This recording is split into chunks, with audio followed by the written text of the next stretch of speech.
l'élection de cette année ne sera pas comme les autres. Du moins, elle ne sera pas comme celle de 2018. Pour quelques raisons qu'on peut mettre en avant. Quelle est la particularité de cette élection, Alors, David? le contexte est plus ambiant. Hein, le contexte veut qu'aujourd'hui, nous avons regardé le Cameroun. Il est crispé dans tous les sens. Une crispation politique qu'on n'a pas connue les années antérieures. Hein.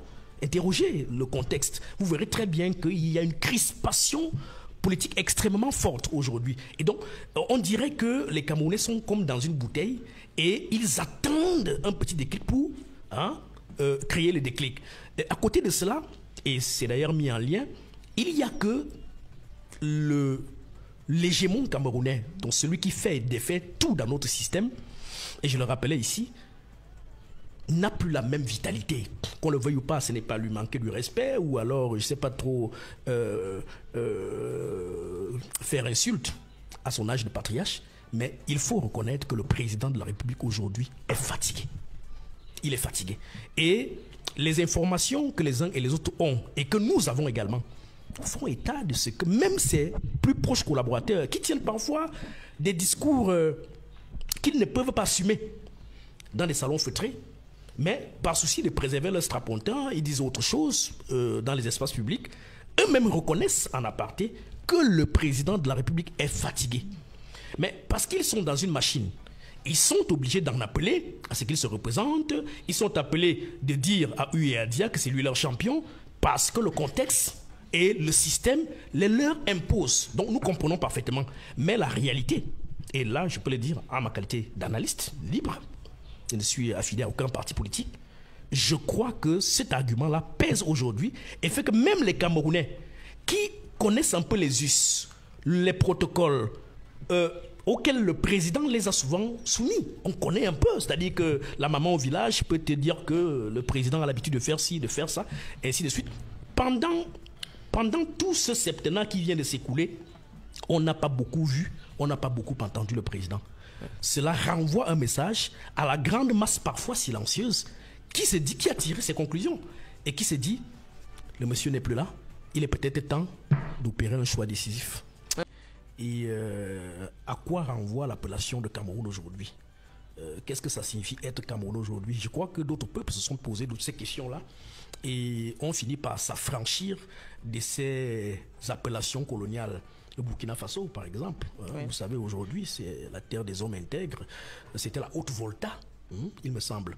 Donc, je crois qu'il faut s'affranchir, poser quelques questions qui sont éminemment importantes pour la trajectoire et les perspectives qu'on veut se donner dans la suite de la destinée que nous comptons bâtir pour notre pays. Parce que le nom propre renvoie, vous savez, quand je m'appelle Eboutou, il a raison, Maître Sim, cela renvoie à une identité métaphysique aussi. C'est-à-dire que quand vous me désignez par Eboutou, ce sont mes ancêtres qui se sentent tout de suite réveillés à moi. Et moi, je révèle pas en secret ici, ils le savent, chaque fois que je me retrouve en difficulté, je convoque ma généalogie. Eboutou mbongo ombongo eboutou vondon ten beja bengan ngane kome assez bembe di akko komi keme di akongaou. Ça c'est ma généalogie. Vous voyez, oui. Elle fonctionne. Donc quand je le dis, quand vous me désignez par Monsieur Eboutou, tout de suite je sais qu'ils sont là, mes ancêtres.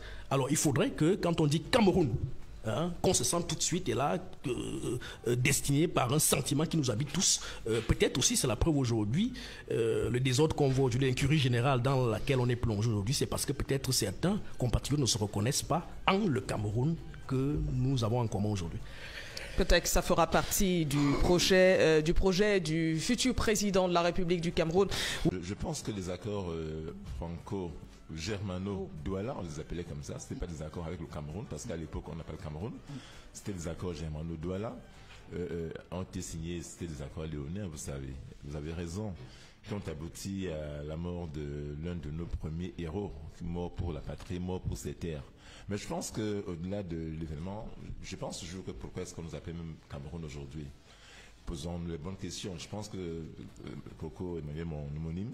Les bonnes questions, il faudra qu'on se les pose. Pourquoi est-ce qu'on s'appelle Cameroun? Pourquoi? Un Portugais et ses amis passaient par hasard à Douala, dans l'estuaire du Voré, ils ont trouvé le Mbéatoé, ces crevettes spéciales-là, et puis ils ont dit c'est la rivière des crevettes. Et nous, on s'appelle les crevettes. Moi, je ne suis pas une crevette. Je pense que, je suis sérieux, il sera temps, à un moment donné, que notre pays décide de comment il s'appelle lui-même, que nous décidons nous-mêmes de notre nom.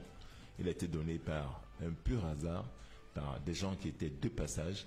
Et nous, aujourd'hui, on dit qu'on est Camerounais. Je pense qu'il faudrait à un moment donné qu'on trouve un nom à notre pays, un nom que nous aurons choisi par nous-mêmes, dans une langue camerounaise, pour qu'il y ait cette espèce de rupture dans l'esprit des Camerounais.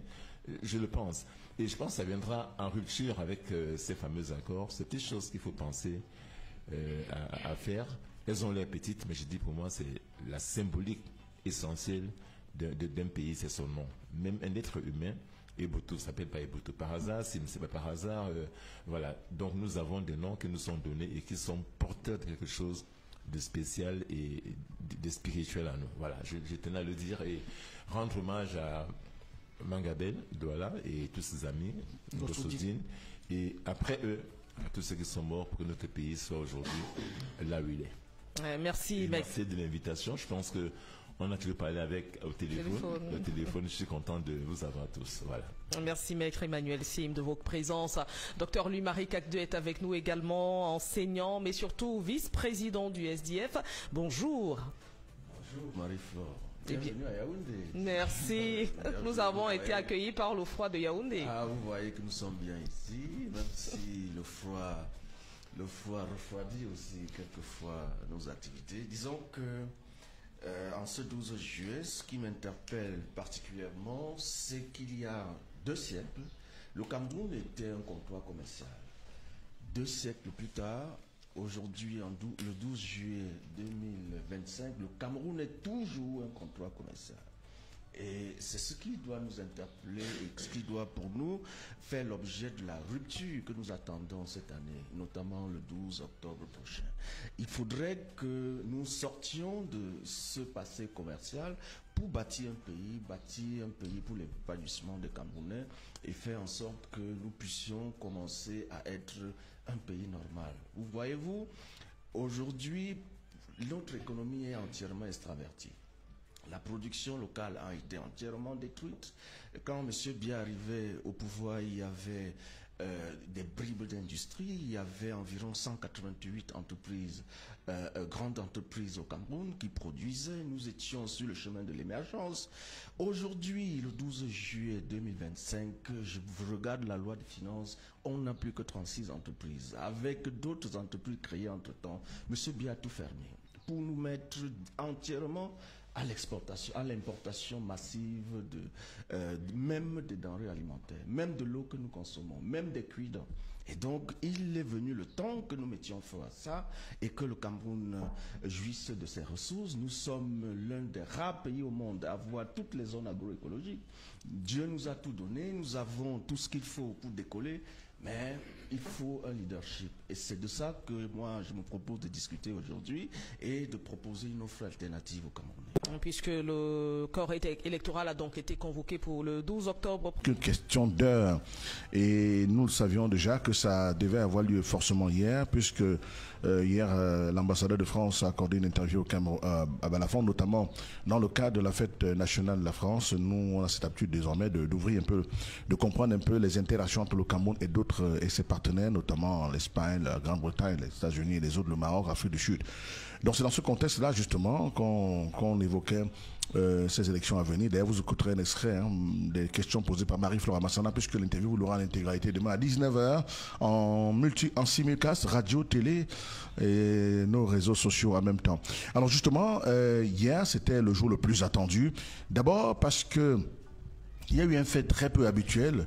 Le générique de la Cher TV a mis plus de temps que prévu, 6 minutes à tourner en boucle, au point où la bande est même finie. La bande est même finie, donc la cassette est finie, on a retourné. Bon, je parle qu'on comprenne facilement, la bande est terminée. On a dû on a loupé, donc on a remis le générique. C'était inhabituel, c'était assez On a même curieux. Ouvert le micro, après on l'a refermé. On l'a refermé, et puis on a entendu un bruit suspect derrière, et puis le générique est revenu. Après on a mis un sweeper de la Cher TV, un jingle à nouveau, on a repris encore le générique, et puis nous sommes regardés, et on s'est dit, ben écoutez, quelque chose va se passer. Et effectivement, lorsque le titre du journal sont engagés. Et on a une jeune qui dit, mais personne, mais voilà le titre, boss, on ne parle pas de ces choses. Je dis, ouais, les choses de Paul Biya, ces décrets présidentiels ne sont pas annoncés dans les titres, c'est pas très régulier. Peut-être que pour le coup, ça n'a pas été préparé et on connaît un peu comment on prépare un journal. Lorsqu'on prépare un journal, Marie-Flore a fini de faire ses titres. Lorsqu'elle est en studio, si vous venez avec un décret, elle a de la peine à réécrire. Mais peut-être qu'on attend celui qui décrypte ou qui lit les décrets du chef de l'État, notamment pour l'expression française Valérie Dicot-Soumaro depuis quelque temps, pour ne pas le chuter. Et voilà, et je crois Georges Iwané aussi. Donc, alors maintenant, une fois que c'était fait, le décor était planté, et au bout de 7 minutes, et puis ce communiqué a été lâché, donc convoquant le corps électoral, donc sonnant la rentrée électorale camerounaise, dont tout le monde à l'école revenait, c'est le corps électoral qui est convoqué. Ce sont donc les électeurs inscrits régulièrement et sur les fichiers de l'ICAM et les candidats qui sont donc éligibles. 10 jours donc maintenant, course contre la montre, 10 jours pour donc déposer candidature pour ceux qui veulent être candidats et bien sûr et le conseil électoral également va se réunir pour étudier chaque candidature. Il y a de la tension dans l'air, on évoquera ça au cours de cette émission, en quoi est-ce que ça sera un peu compliqué parce qu'il y a des attentes qui sont formulées. De ça on en parlera. Donc alors justement c'est donc le processus qui est ainsi enclenché, Marie-Flore Amassana, pour les 3 prochaines années, pour les 3 prochains mois, 90 jours de marathon politique, notamment présidentiel. Le destin du Cameroun se joue à ce niveau très élevé et les attentes sont sont clairement formulées. Alors, que va-t-il se passer dès aujourd'hui? Eh bien, dès aujourd'hui, Marie-Flore Amassana, tout le monde le sait, depuis hier, le corps électoral a été convoqué. Eh bien, aujourd'hui, donc, commencent les dépôts de candidature. Nous serons des personnes qui vont aller à l'ECAM pour faire acte de candidature et le scrutin, c'est pour le 12 octobre prochain, selon l'article 245 du Code électoral. Le dépôt de candidature, lui, donc, va jusqu'au 22 juillet, donc, ils n'ont plus que 10 jours pour déposer candidature. Selon l'article 123 du Code électoral, notamment, les déclarations des candidatures sont faites dans les 10 jours suivant la convocation du corps électoral. Et puis, s'en suivra donc la publication de la liste des candidats au plus tard le 11 août. Donc, d'ici le 11 août, dans un mois précisément, selon l'article 126 du Code électoral, le Conseil électoral publie la liste des candidats 60 jours au moins avant la date du scrutin. On saura donc les candidats qui ont été retenus par l'ECAM. Et maintenant, s'il y a des contestations, les gens iront donc devant le Conseil constitutionnel. Donc, au plus tard le 11 août de ce mois, de cette année, pardon, dans le mois prochain, exactement, dans 30 jours ou 29 jours, ça dépend si on a au moins 31 jours, dans 31 jours, donc dans 30 jours exactement, on aura donc la publication de la liste des candidats. Ça veut dire, le 11 août prochain est un jour déterminant. C'est un jour où, justement, les médias seront en alerte car c'est la publication de la liste des résultats de la candidature à la présidentielle au Cameroun. La campagne électorale, elle commence le 27 septembre. Là, on a fini d'envoyer les enfants à l'école. On a 2 semaines pour battre le pavé à travers le Cameroun. 2 semaines pour les candidats pour faire le tour des 58 départements et de quelques arrondissements phares de ce pays. 58 départements en 14 jours ou 13 jours presque, ce sera très peu évident, mais il faudra s'y faire du 27 septembre 2025 au 11 octobre 2025 à minuit, Marie-Flore Amassana, selon l'article 87 du Code électoral, dont on ouvre la campagne donc le 15e jour à compter de la date de clôture du scrutin. Donc 15 jours pour faire le tour du Cameroun. Et justement, la date de programmation des résultats sera donc au plus tard le 26 octobre. Le 26 octobre au plus tard, Clément Tangana et son équipe devront donc nous dire qui a donc remporté le scrutin selon l'article 137 du Code électoral. C'est donc 15 jours à compter de la date de clôture du scrutin. On a 15 jours pour savoir qui est le président de la République. Alors, ailleurs, c'est le même jour, on le sait déjà, même si après il y a un processus purement juridictionnel qui se met en place pour consolider les résultats, mais on devra donc attendre 15 jours pour savoir. Donc, au plus tard, le 26 octobre, le Cameroun devra livrer sa copie présidentielle qui est le président de la République. Cela sera connu au plus tard le 26 octobre. Ça peut se tenir avant. mais on ne devrait pas dépasser ce cas, sinon les avocats des parties prenantes vont sauter sur le Conseil constitutionnel et ils vont exiger l'annulation du scrutin pur et simple. Donc, ceux qui sont là doivent se tenir au calendrier, au minutage scrupuleux, parce que justement, vous avez des gens qu'on les met sim qui n'attendent que ça pour faire une élection, parce qu'ils sont outillés sur la question. C'est juste pour le taquiner.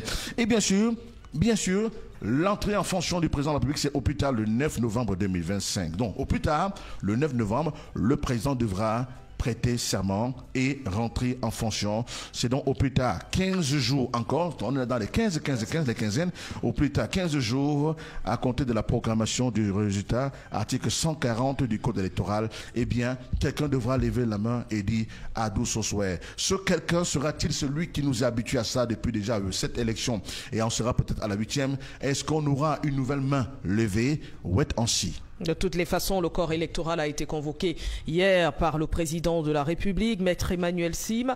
Paul Biya est-il légaliste finalement? Il a respecté ce que dit la loi. Oui, absolument. Je pense que c'est ce qu'on ne prendra pas à défaut, M. Paul Biya. Il devait forcément convoquer le corps électoral demain. Hier, je vais dire, c'était hier vendredi. Autrement, il y aurait eu une crise politique grave au Cameroun. Et vous remarquerez que la loi camerounaise, la Constitution n'a pas prévu les conséquences, parce que j'ai pensé, comme beaucoup, que prenons une hypothèse de folie. Le 11 juillet, Paul Biya ne fait rien, il ne dit rien, il ne convoque pas le corps électoral. Qu'est-ce qu'elle va prévoir? Il y avait d'autres hypothèses s'il ne le faisait pas? C'est possible, non. Alors, c'est ça le problème, c'est qu'on a des lois qui ont beaucoup de lacunes, qui ont beaucoup de non-dits et qui peuvent donc laisser place à des crises politiques très graves.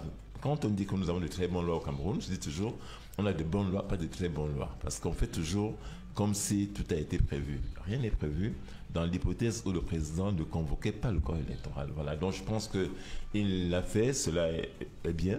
Et la course est lancée, comme a dit Cyril Bojico, la course est lancée. Moi, ce qui me chagrine un peu sur la forme, voyez-vous, c'est que le président de la République et les gens qui le soutiennent sont dans la tricherie permanente. Tenez-vous bien. On dit qu'il faut 10 jours pour déposer sa candidature. Il faut la préparer et la déposer. Il faut faire des papiers, il faut faire un tas de choses. Et on n'aura pas 10 jours. Parce que le corps électoral est convoqué un vendredi. Nous sommes déjà samedi, demain c'est dimanche, donc on aura 2 jours morts, on ne pourra rien faire. Après la semaine qui commence... Vous aurez 4 jours morts, maître, parce que vous avez, dans ces 10 jours, 2 week-ends. 2 samedis et 2 dimanches. Donc vous avez 6 jours pour trouver 30 millions et déposer un dossier. En réalité, c'est 6 jours contre le candidat à la présidentielle pour prendre une date sécoute. S'il avait convoqué le corps électoral le mardi, ce qu'il pouvait faire, ou le mercredi, on aurait peut-être eu 8 jours. Il y aurait eu un seul week-end. Mais là, nous avons 2 week-ends de 2 jours chacun. Dans les 10 jours, il restait 5 jours. 6 jours pratiquement. Parce que le dernier jour, il faudra déposer le dossier. Donc, il faut commencer à dire, à interpréter ces petits signes-là que personne ne voit. On a 2 week-ends. Voilà pourquoi on fait comme ça. Mais toujours, c'est dans le sens de tricher un peu, de donner le moins de temps possible aux adversaires. Parce que celui qui convoque le corps électoral, si les candidats, lui, peut avoir fait son dossier longtemps avant, parce que c'est lui qui sait quand l'élection aura lieu.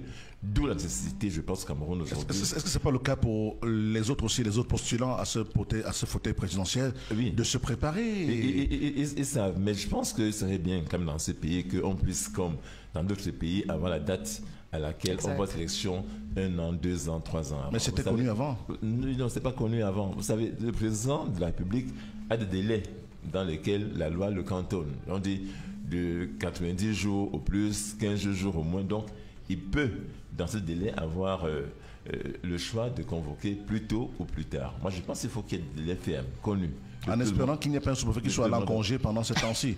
Est-ce que quand le président peut bien convoquer le corps électoral, il remet tous les préfets en poste, tous les congés sont annulés? Parce que si un sous-préfet est absent, ça peut handicaper un candidat. Je suppose qu'à ce moment-là, les préfets vont revenir. Je l'espère. Je l'espère vraiment. Donc, voilà. En tout cas, celui de David Eboutou est là en congé. Voilà. Nous sommes... c'est lancé. Je pense que on verra. On verra dans 10 jours ce qui se passera. On verra qui déposera son dossier, qui ne déposera pas. Ce sera déjà un premier événement. Et puis après, on verra également, on retiendra les candidatures à l'ECAM. Et puis après, il y aura le contentieux. Et puis on verra après le contentieux qui sera et qui ne sera pas. Voilà. Docteur Louis-Marie Cacdeux, vous avez écouté ce qu'a dit Maître Emmanuel Sim, notamment en ce qui concerne des journées qui seront pas disponibles, notamment pour constituer les différents dossiers. Mais vous, au SDF, est-ce que vous avez anticipé sur cette convocation du corps électoral? Oui, nous pouvons déposer le dossier de notre candidat lundi. Il n'y a pas de souci à ça, mais le plus important, c'est de constater que le président de la République, s'il aimait le Cameroun, aurait pu convoquer le corps électoral même beaucoup plus tôt. Le pays est en péril et je n'ai pas vu pourquoi il a fallu attendre le dernier jour pour se lancer dans cet exercice-là. On serait aujourd'hui peut-être en train de proclamer le résultat ou bien de faire autre chose. Et donc, ce qu'il y a à dire, c'est qu'il a convoqué sa propre mort. Et il est venu le temps, effectivement, pour qu'il quitte la scène et qu'il laisse les Camerounais vivre autre chose. Ce qu'il faut regarder, c'est que beaucoup plus que ce qu'on a eu jusqu'ici, le Cameroun ou les Camerounais sont dans une situation où ils n'accepteront, ils ne laisseront plus rien passer. Nous avons tiré les leçons du passé et effectivement on comprend pourquoi est-ce qu'ils ont beaucoup hésité. Si on entre dans les couloirs, Cyril Bojiko a parlé de ce qui s'est passé hier au journal de 17h de la CRTV. On croyait qu'on déclarerait une vacance ou quelque chose comme ça parce que c'est ce qui arrive souvent lorsqu'il y a ces hésitations sur les antennes. Et donc, ils ont beaucoup hésité. Énormément même parce que toutes leurs possibilités de fraude aujourd'hui sont identifiées. Il n'y aura aucun moyen, mais alors aucun moyen de répéter ce qui se passait avant. Par exemple, quand on regarde les agents électoraux qui manquaient dans les bureaux de vote et qui leur permettaient de truquer les PV, des partis comme les nôtres se sont préparés longtemps à l'avance pour recruter des agents électoraux dans tous les 28 000 bureaux de vote. Je ne vois pas comment est-ce qu'ils vont faire ils vont peut-être chercher à corrompre, mais nous avons aussi pris des dispositions pour recruter 3 par bureau de vote. Et on va aussi exploiter ce que la loi nous offre comme possibilité. C'est au petit matin de ce jour-là jusqu'à 7h, même à l'ouverture du scrutin, nous pouvons désigner qui sera effectivement le représentant dans ce bureau de vote. Et donc, ça va se jouer. Ce sera pas... on ne va pas à une balade santé, on sait exactement comment est-ce que le régime a procédé pour s'éterniser et effectivement nous sommes prêts, nous avons pris toutes les dispositions. Vous dites par exemple qu'il faut 2 semaines pour faire le tour du pays, c'est impossible. Nous avons 360 arrondissements. Si vous faites un arrondissement par jour, ça fait 1 an. Et donc, c'est quasiment impossible de le faire. Et donc, depuis 2023, nous avons pris des dispositions pour faire le tour du pays, pour aller à la rencontre des Camerounais, pour comprendre quelles sont leurs préoccupations et puis aussi pour passer des mots d'ordre. Il n'y aura plus, comme par le passé, l'élection de quelqu'un avec la photo. Ce ne sera pas possible. Et donc, le mot d'ordre que nous passons et que nous allons continuer de passer, que nous disons aux Camerounais, ne votez pas quelqu'un sur la photo, sur la base de la photo. Vous n'avez pas vu quelqu'un, vous ne votez pas. Au moins le fait que l'on vienne vers vous, que vous voyez un candidat qui vient toucher vos réalités, c'est déjà un plus. Ce qui s'est passé jusqu'ici, c'est que certains ont donné leur suffrage à la photo. Imaginez que on vient demander votre fille en mariage et au lieu de vous apporter le bonhomme, on vient avec sa photo pour vous dire chers parents ou bien cher monsieur, voici votre nouveau gendre et puis faites votre choix parce que c'est lui qui va changer votre vie, etc. C'est ce qui s'est passé jusqu'à aujourd'hui et je dis que ce sera plus possible. Nous avons pris toutes ces dispositions. Nous sommes aujourd'hui fin prêts. Si les élections avaient lieu dans une semaine, nous serons entièrement prêts. Notre dossier sera déposé immédiatement. Je pense qu'on va peut-être préparer ça pour qu'il n'y ait aucun moyen de trouver un prétexte que ce soit. C'est tout ce qu'on va faire à partir, quand je sors de ce studio. On pourra le faire la semaine prochaine, etc. D'ailleurs, nous avons un comité exécutif le 19 juillet à Ebolova, et je pense que ce sera aussi un moment important pour tout ce qui va se passer par la suite. Docteur David Eboutou, vous avez écouté Maître Emmanuel Sim, Docteur Louis-Marie Cacdeux, mais comment interprétez-vous l'urgence affichée 10 jours seulement pour les dépôts? Est-ce un avantage pour le parti au pouvoir face à une opposition souvent fragmentée? Ben, il est clair que le pouvoir sortant, notamment son hégémon, a un avantage à être déjà président de la République parce que c'est lui qui convoque le corps électoral.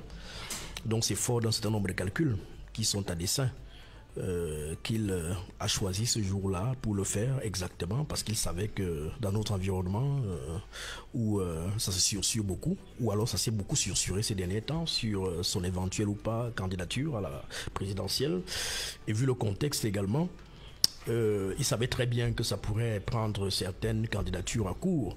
Mais maintenant qu'en face de moi j'ai le SIF et le MRC, je me réjouis de ce qu'ils sont presque prêts. Mais davantage, je voudrais orienter ma réponse à votre question sur un point qui, pour moi, pourrait être ou alors pourrait être inscrit parmi les satisfactions de cette convocation du corps électoral, qui viendra, de mon point de vue, taire un certain nombre de débats ou alors apaiser. Parce que vous savez que ces derniers temps, il y a eu beaucoup de discussions autour de qui ira, qui n'ira pas, le débat sur la nullité du mandat impératif, des choses comme ça. Donc je crois que cette semaine qui arrive, qui va commencer à donner quelques bribes, n'est-ce pas, à quelques-uns qui seront fixés. Moi, je m'intéresse particulièrement, en fait, avec beaucoup d'attention sur le cas du parti de mon aîné, Maître Sim. Vous savez, qui nous a entraînés dans un débat assez extraordinaire sur la nullité du mandat impératif. Nous avons beaucoup appris et suivi aussi beaucoup d'incohérences entre, d'un côté, des gens qui disaient que non, un élu peut partir de son parti pour se retrouver dans un autre et donner sa légitimité à ce parti-là qui peut maintenant c'est prévaloir de disposer des élus et candidater, entre ceux qui disaient non et tous s'appuyaient sur les textes. Moi, je ne suis pas juriste, mais j'ai trouvé ce moment extrêmement intéressant. J'ai suivi des professeurs agrégés, des juristes, des avocats comme mon aîné Sim, et je m'en suis fait ma petite idée, n'est-ce pas? Et donc, ce moment qui arrive, dans les jours prochains, moi, j'attends simplement de voir, par exemple, en ce qui concerne le MRC, le MRC va déposer sa candidature sous quelle bannière? Sous quel couloir, sous quel canal? Est-ce que ce sera sous le couvert d'un parti politique? La question était d'ailleurs prévue. Ah voilà. Donc, voyez-vous, donc je dis donc fort de cela. Pour moi, c'est intéressant. Je voulais déjà que ce moment arrive pour que effectivement nous commencions à être fixés. C'est vrai que ça va être un peu long puisqu'on peut y aller jusqu'au Conseil constitutionnel qui devra se prononcer in fine. Si la candidature, par exemple, ce que je ne souhaite pas, est rejetée, il y aura forcément un recours. Jusqu'au Conseil constitutionnel. Donc, ça c'est un... Même si la mise, il y aura un recours. Alors, donc là, c'est un point de satisfaction à ce niveau.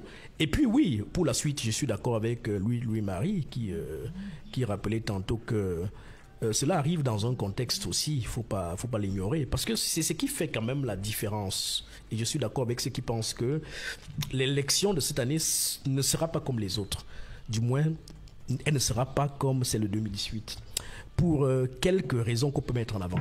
Quelle est la particularité de cette élection? Alors, le contexte est plus ambiant. Le contexte veut qu'aujourd'hui, nous avons regardé le Cameroun. Il est crispé dans tous les sens. Une crispation politique qu'on n'a pas connue les années antérieures.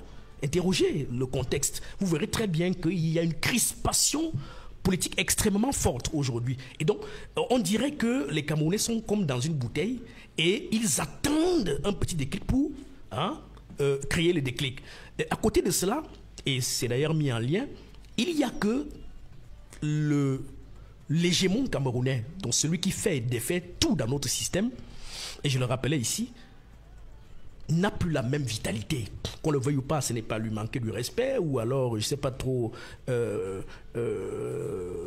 faire insulte à son âge de patriarche, mais il faut reconnaître que le président de la République aujourd'hui est fatigué. Il est fatigué. Et les informations que les uns et les autres ont et que nous avons également font état de ce que même ses plus proches collaborateurs, qui tiennent parfois des discours qu'ils ne peuvent pas assumer dans des salons feutrés,